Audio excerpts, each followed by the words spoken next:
आप देखेंगे बार बार नीट को लेके हम लोग प्रेस कॉन्फ्रेंस भी कर रहे हैं। पूरे देश भर में हमारा पूरा छात्र संगठन कांग्रेस पार्टी सड़कों पर भी है, प्रदर्शन भी कर रही है।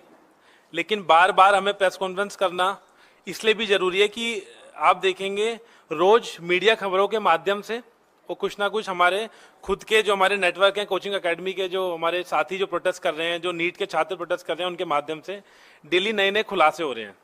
आपने देखा था कि धर्मेंद्र प्रधान जी ने इस पर अभी तक एक ही प्रेस कॉन्फ्रेंस करी थी कुछ दिनों पहले, जिसमें उन्होंने क्लियर तौर पर बोला था कि ना तो ये पेपर लीक है, ना इसमें कोई धांधली है, खाली ग्रेस मार्क्स को लेकर कुछ चीजें हैं उनको हम क्लियर कर लेंगे। तो सुप्रीम कोर्ट ने उसमें क्लियर कर दिया था, ग्रेस मार्क्स वाले बच्चों को दोबारा चांस देने की बात करी थी। उसमें हम सुप्रीम कोर्ट का बहुत बहुत स्वागत करते हैं। लेकिन जिस तरीके से आपने देखा होगा कि गुजरात में और कल बिहार में भी, और कल बिहार में आपने देखा होगा, उसको मैं बोलूंगा गेस्ट हाउस कांड आपके सामने होगा, जिसमें एक मंत्री जी के भी नाम की आप लोगों के सामने कुछ मैंने मीडिया के माध्यम से न्यूज कटिंग्स भी देखी थी कि किस तरीके से उन बच्चों ने खुद ये कन्फेस कराया कि उन्हें 4 घंटे पहले ये पेपर मिल चुका था नीट का एग्जाम। तो अब ये तो क्लियर हो गया है कि खाली ये पेपर ग्रेस मार्क्स तक ये स्कैम सीमित नहीं है, नीट का पेपर ही पूरा धांधली है। और कहीं ना कहीं मैं मानता हूं उसके पीछे अब धर्मेंद्र प्रधान जी जिस तरीके से एनटीए को बचा रहे हैं। 7 तारीख को हमने इस पे प्रेस कॉन्फ्रेंस भी करी थी पहले।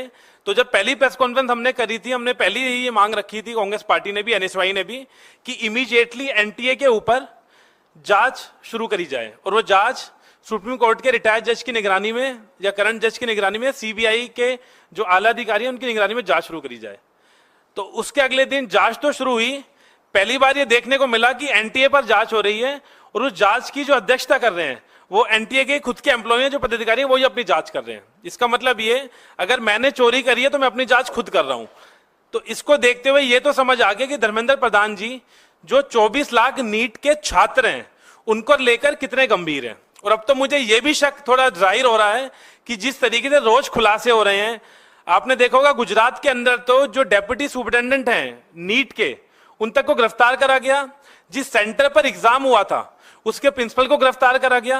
और ये जो गिरफ्तारियां हुई हैं गुजरात पुलिस ने करी हैं, ना कि किसी कांग्रेस पार्टी के किसी स्टेट में हुई हैं, ना कि किसी हमारे पदाधिकारी ने करी हैं। और पुलिस ने, गुजरात पुलिस ने गिरफ्तारियां करी हैं।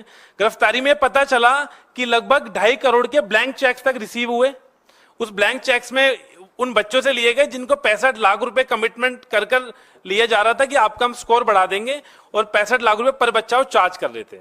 उसके बाद कल बिहार में आपके सामने है किस तरीके से बच्चों ने खुद कन्फेस करा है। मैंने कल पुलिस की मीडिया बाइट्स भी देखी जो बिहार में इंसिडेंट हुआ उसके बाद। तो ये तो साफ हो गया है कि ये पूरा पेपर लीक भी हुआ है और पूरा स्कोर कार्ड को लेकर भी इसमें आपके सामने आपने नंबर्स देखे होंगे।